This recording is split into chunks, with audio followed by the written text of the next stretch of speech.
Bine v-am găsit! În rețeta de azi vreau să fac un mușdei tradițional pe care bunica îl făcea primăvara.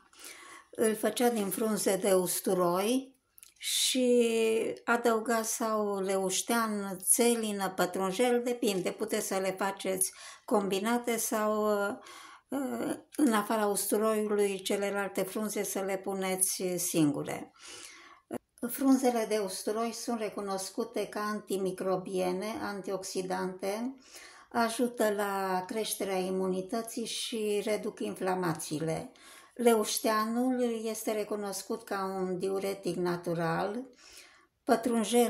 Frunzele de pătrunjel sunt bogate în vitamina C, fier, este un detoxifiant și susține sănătatea rinichilor. Țelina are frunzele de țelină au proprietăți antiinflamatoare, reglează tensiunea arterială și reduc colesterolul. În afară de frunzele de usturoi, acum eu voi lucra cu frunze de leuștean. Folosesc pentru 400 de ml de mușdei 10 frunze de usturoi și o ramură de frunze cu leuștean. Am tăiat aici frunzele, le pun într-un pahar.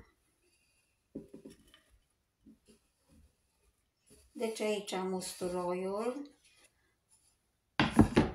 adaug leușteanul, deci puteți să faceți și cu pătrunjel sau țelină, în funcție de aroma care vă place.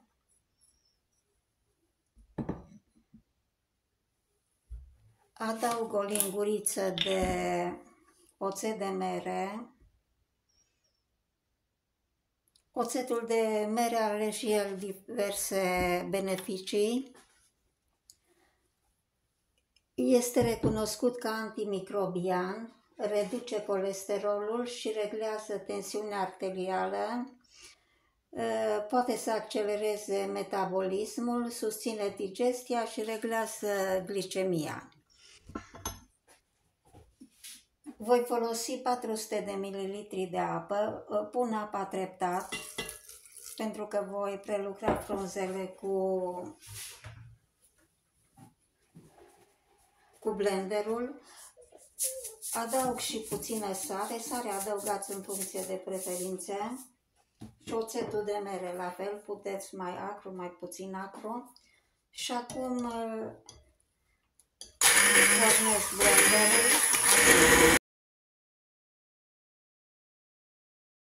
Mai adaug 200 de ml de apă.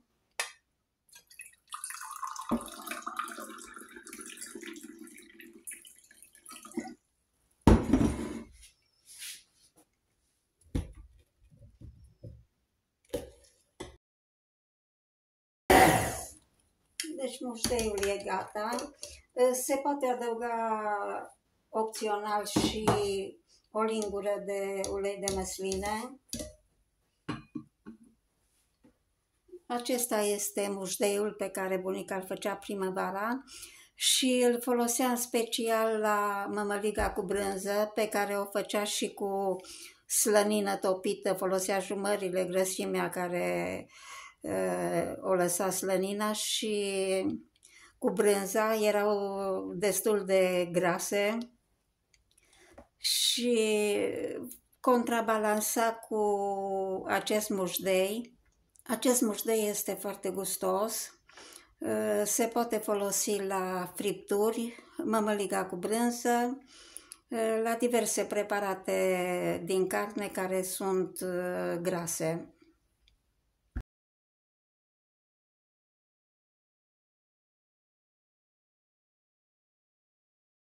Voi pregăti restul de cos de usturoi și leuștean pentru conservare, pentru a putea face și în perioada de toamnă-iarnă, când nu am frunze de usturoi, acest mușdei. Folosesc la leuștean și tulpinile pentru că sunt destul de fragede acum.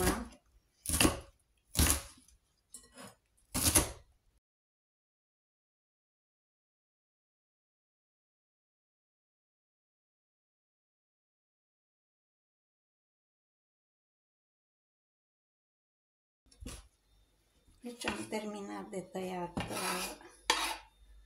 leușteanul. Voi pune leușteanul în 8 pungi.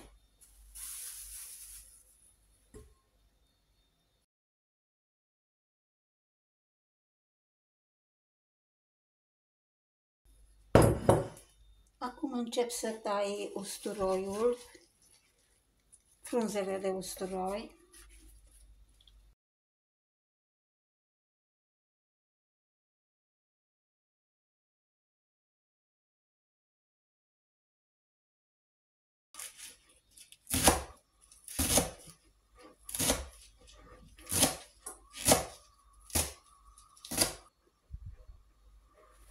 Am terminat de tăiat și usturoiul.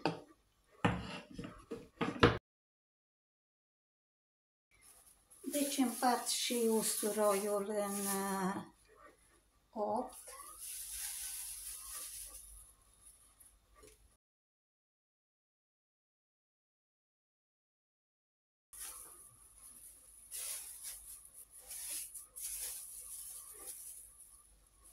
Acum voi presa fiecare pungă ca să iasă aerul și așa va ocupa conținutul din pungă un spațiu destul de mic.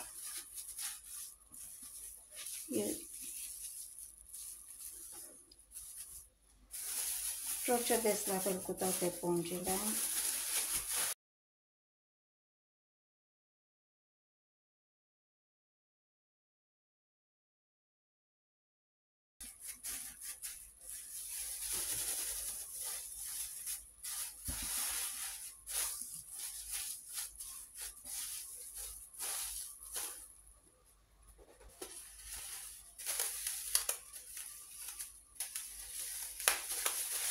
Leg câte 4 pungi cu elastic.